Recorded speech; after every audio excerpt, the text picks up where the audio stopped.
राम राम किसान भाइयों, आप सभी का द यंग किसान चैनल पर एक बार फिर से स्वागत है। आज अगर भाई जीरा के अंतर्राष्ट्रीय भाव की बात करें तो इसमें थोड़ा सा नरमी का जो रुख है वो देखने को मिला।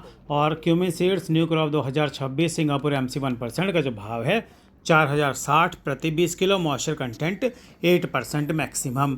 Cumin seeds 2025 old crop Singapore MC 1% का भाव भी जो है आज 4060 प्रति 20 किलो, मॉइस्चर कंटेंट 8% मैक्सिमम।